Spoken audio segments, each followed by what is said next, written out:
Talk about cool. It's now time for more of your classic rock and roll. So how many of you remember Flavor Flav? Flavor Flav! And he had the big clock around his neck. Come on.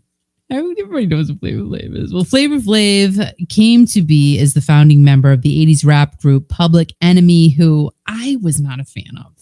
I'm just saying. Like, I was not a Public Enemy person.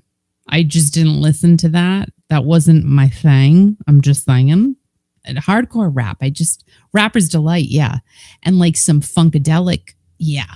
But I just, no, really.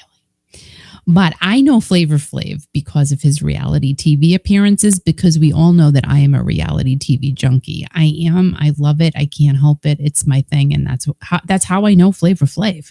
So Flavor was on The Surreal Life, Strange Love, and Flavor of Love, and Strange Love. Strange Love 2 or Strange Love 3, I don't know.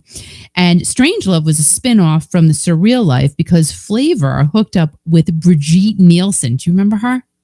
The tall, blonde model. And that was just abnormal in itself, really, because they seemed to be complete opposites, but it made for good TV. Come on. I mean, Flavor Flav and Brigitte Nielsen, really, their romance was very short-lived as Brigitte went back to live with her Italian boyfriend, and Flavor started up another reality show called Flavor of Love so he could continue his search for his love match because he needed to have love because he's Flavor Flav. Brigitte Nielsen was married 5 times, and one of those marriages included Sylvester Stallone, and just before that relationship, this is interesting. Brigitte had an affair with Arnold Schwarzenegger just after he started his relationship with Maria Shriver. Now, side note, asterisk, there is a documentary on Netflix right now, Arnold Schwarzenegger. It was so fascinating. I've watched it twice. It's so good. It's so good. Now, I don't know. Again, put all your political differences aside. Literally, the guy's got a great story. And I don't, sometimes I think it's hard for people to separate the politics out of things. Like, you need a sifter in life sometimes. That's how I feel like we should all be a colander. Do you know what I'm saying?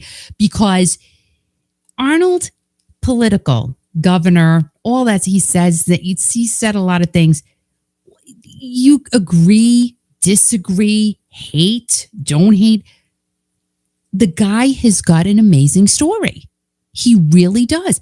And that's what I like to do. Sometimes I'll say, oh, I like so-and-so. Well, why do you like so-and-so?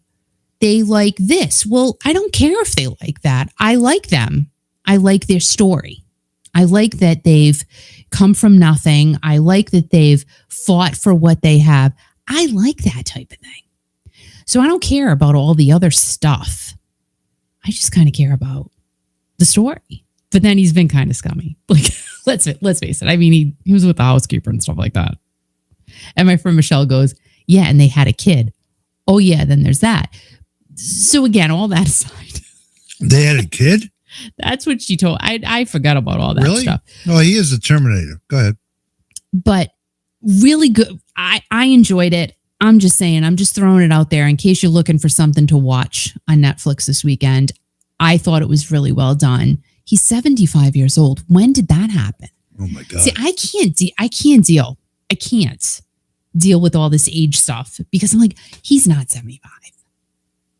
But he is. He truly is. And he still looks amazing for 75 years old. No. Anywho, Brigitte gave birth to her 5th child at the age of 54 in 2018. Do you remember that? I remember reading about that. And today at 59 years old, she's worth about $185 million and enjoys her time with her husband of 17 years, Mattia Desi, who is 15 years her junior. You go, girl. You rock the cradle, rock it and rob it at the same time. So back to Flavor Flav. Apparently, he is a big Swiftie, which means he's a Taylor Swift fan. And he reached out to his community recently to make him some custom Flavor Flav bracelets to trade at one of Taylor's shows.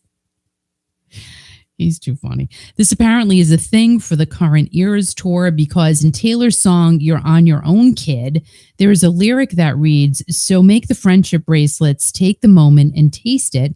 You've got no reason to be afraid. I don't know.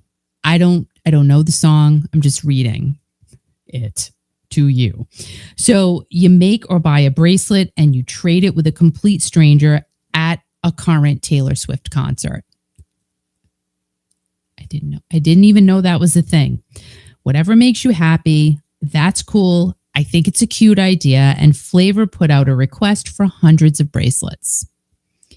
He said that he couldn't keep up with the request. Like he basically said, listen, I need you guys to make me bracelets. So of course, people were DMing him and emailing him like crazy. And he said he personally DM'd hundreds of people back. He got a ton of bracelets and lots of fans just giving him bracelets at the show. And he was having a blast, saying hi to everybody, just having a fun time. I think he's a fun dude. I don't know. I'm sure he's got maybe a little bit of a shady past, but he just seems like a fun fella. That's all I'm saying. So some of you may not be into Taylor Swift, but I think the whole camaraderie that she puts out to the fans and the fact that she has tried her best to keep the ticket rigging to not happen. She's all about making sure that everyone has a good time, which is what music is all about, guys. Let's face facts here. Remember what Flavor Flav is famous for saying. Yeah, boy. Remember him saying? Oh my God. Yeah, boy. Oh my God. This sounds nothing like it. So Flavor Flav was at a Taylor Swift concert, and then I just saw a TikTok today. I don't know why these things pop up in my feed. Because I don't really watch the Taylor Swift stuff, but some Taylor Swift fans were giving some security guard, his arms were full of bracelets, like people literally rolling down their windows, giving him, he was loving it. So I think that whole aspect of what she has tried to do with her fans is bringing them together. That's kind of cool. I like that.